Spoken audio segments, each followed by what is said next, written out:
নমস্কার বন্ধুরা, সোমা কিচেনে আপনাদের সবাইকে স্বাগত। আজকে আবারও আমি নতুন একটা রেসিপি নিয়ে চলে এসেছি আপনাদের সামনে। তো রেসিপিটা স্কিপ না করে প্রথম থেকে শেষ পর্যন্ত দেখতে থাকবেন। আর রেসিপিটা যদি ভালো লাগে তাহলে অবশ্যই লাইক, শেয়ার এবং সাবস্ক্রাইব করে আমার পাশে থাকবেন। তবে চলুন বেশি কথা না বাড়িয়ে রেসিপিটা দেখে নেওয়া যাক। আজকে আমি এখানে চিকেন নিয়েছি, দেশি চিকেন। আর চিকেনটাকে ভালো করে ধুয়ে পরিষ্কার করে নিয়েছি। এই দেশি চিকেন তো আমরা সবসময় বানিয়ে বাড়িতে খেয়ে থাকি। আজকে আমি একটু অন্যরকম পদ্ধতিতে চিকেনটা বানিয়ে দেখাবো। সেই জন্য প্লিজ প্রথম থেকে শেষ পর্যন্ত দেখতে থাকবেন। স্কিপ করে গেলে কিন্তু রান্নাটা একদমই বুঝতে পারবেন না।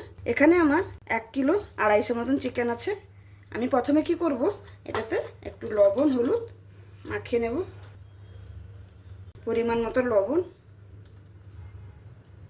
পরিমাণ মতন হলুদ, একটু কাশ্মীরি লঙ্কার গুঁড়ো আর 2 চামচের মতন টক দই। আর আমি এখানে দেব একটু সরষের তেল।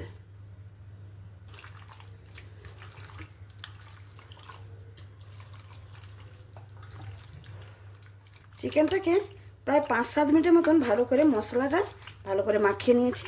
আর এই চিকেনটা যত সুন্দরভাবে মশলাটাকে মাখানো হবে, রান্নাটা কিন্তু ততই সুন্দর হবে। ভালো করে আমার মাখানো হয়ে গেল। এবার আমি এটাকে ঢাকা দিয়ে আধা ঘন্টার মতন রেখে দেব। এখানে আমি গ্যাসের মধ্যে একটা কড়াই বসিয়ে নিয়েছি। একটু সামান্য তেল দিয়ে দিলাম আর কড়াইটা গরম হয়ে গেছে। এবার মাংসের আলুগুলো আমি এখানে ভেজে নেব। আর আলুটা ভাজার সময় একটু লবণ আর একটু হলুদ দিয়ে দেব।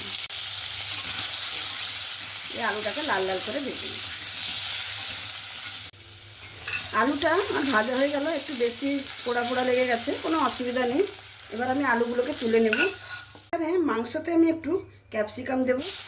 ক্যাপসিকামটাকেও হালকা করে একটু ভেজে নেব। দেখুন এরকমভাবে একটু নেড়ে নিয়েছি, এটাও তুলে নেব। এখানে তো আমার আলু ক্যাপসিকামটা ভাজা হয়ে গেল। ওই কড়াইতে আমি মশলার জন্য আরও কিছু জিনিস ভেজে নেব। এখানে দিয়ে দেব পেঁয়াজ। এখানে আমি বড় সাইজের 2টো পেঁয়াজ নিয়েছি। তারপরে দিয়ে দেবো টমেটো।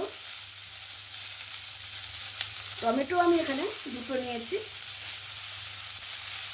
4টার মতন কাঁচা লঙ্কা। আর এখানে দিয়ে দেবো 15টা থেকে 20টার মতন রসুনের কোয়া, আদা। আর আমি এখানে দেবো কিছুটা পরিমাণ নারকেল, কাজু বাদাম দিয়ে এগুলোকে ভালো করে একটু ভেজে নেব।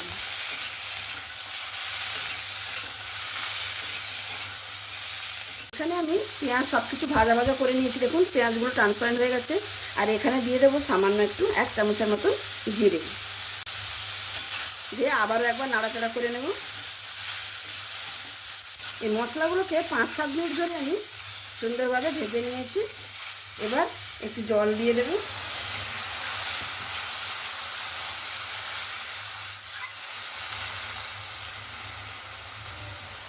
এবার গ্যাসের ফ্লেমটাকে বন্ধ করে দিয়ে ঢাকা দিয়ে এটাকে ঠান্ডা হতে দেব।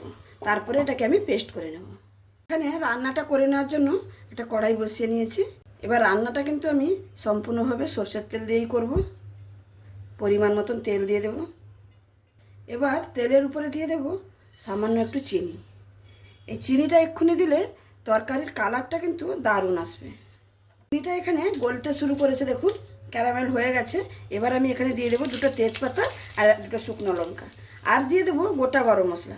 গোটা গরম মশলার মধ্যে এখানে আমি দারচিনি, এলাচ, লবঙ্গ, একটা স্টার অ্যানিস দিয়েছি।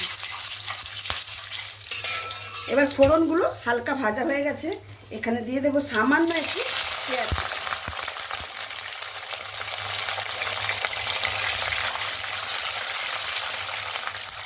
পেঁয়াজ আর কাঁচা লঙ্কাটা ভাজা হয়ে গেছে। দেখুন পেঁয়াজ আর কাঁচা লঙ্কাটা ভাজা হয়ে গেছে। এবার আমি এখানে দিয়ে দেবো মাখিয়ে রাখা চিকেন।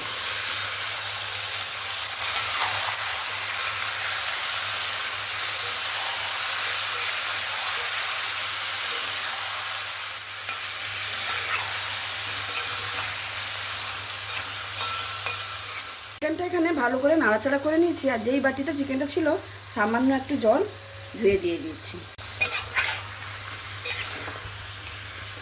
দিয়ে আবার একটু নাড়াচাড়া করে নিলাম, দিয়ে এবার আমি ঢাকনা দিয়ে দেব। ততক্ষণে চিকেনটা ভাজা হচ্ছে, এখানে আমি দেখুন মিক্সার জারে আমি মশলাগুলো নিয়ে নিয়েছি। এবার এগুলোকে একটু বেটে আনবো। ঢাকনাটা খুলে আরেকবার নাড়াচাড়া করে দেবো। দেখুন এখানে চিকেনটা থেকে অলরেডি জল ছাড়তে শুরু করেছে।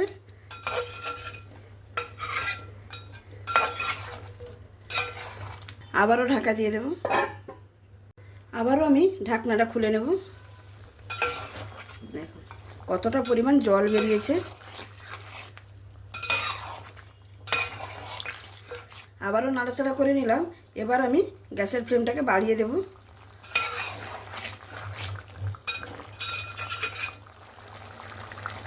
এখানে আমি বেটে রাখা মশলাটা দিয়ে দেব।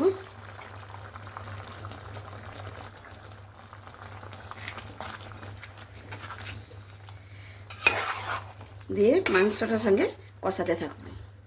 ঢাকা দিয়ে মাংসটাকে ভালো করে কষিয়ে নেব।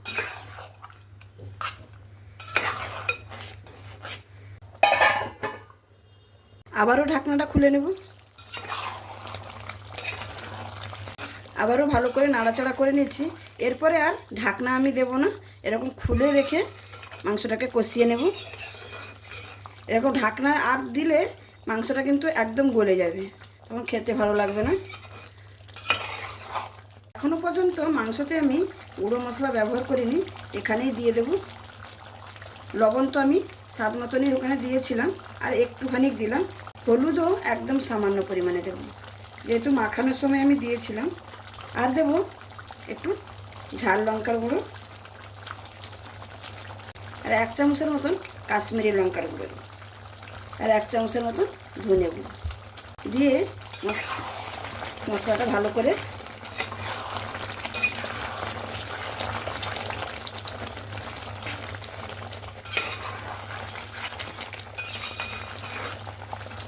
মিক্স করে নিলাম। আমার এই রান্নাটা এই পর্যন্ত যদি আপনাদের ভালো লেগে থাকে তাহলে অবশ্যই লাইক, শেয়ার, কমেন্ট এবং সাবস্ক্রাইব করে আমার পাশে থাকবেন, আর বন্ধুবান্ধবদের সঙ্গেও শেয়ার করার অনুরোধ রইল। চিকেনটাকে কষিয়ে দেখুন একদম জল শুকিয়ে নিয়েছি। এবার এখানে আলু আর ক্যাপসিকামটা দিয়ে দেব।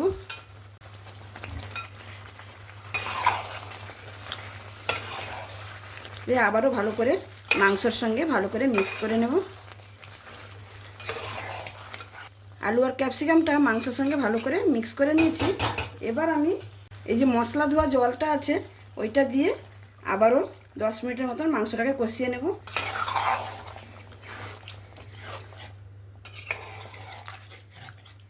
আলু, ক্যাপসিকাম আর মশলা ধোয়া জলটা দিয়ে চিকেনটাকে আবারও 5-7 মিনিটের মতন আমি কষিয়ে নিয়েছি। দেখুন কত সুন্দর দেখতে হয়েছে, কালারটা কত সুন্দর হয়েছে দেখুন। এবার আমি জল দিয়ে দেব, আর জলটা এখানে কিন্তু অবশ্যই গরম জল ব্যবহার করব। এখানে আমি পরিমাণ মতন জল দিয়ে দিলাম। জল দিয়ে একটু নাড়াচাড়া করে নিচ্ছি।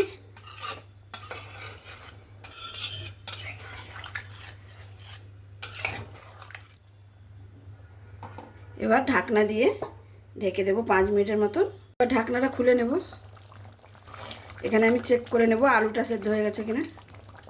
দেখুন আলু একদম সেদ্ধ হয়ে গেছে। এবার নামানোর আগে এটা ধনেপাতা কুচি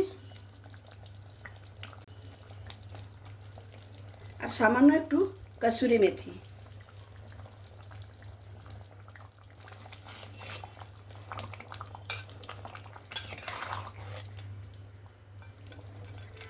রান্নাটা আমার একদমই কমপ্লিট। এবার আমি পরিবেশন করে দেখাচ্ছি।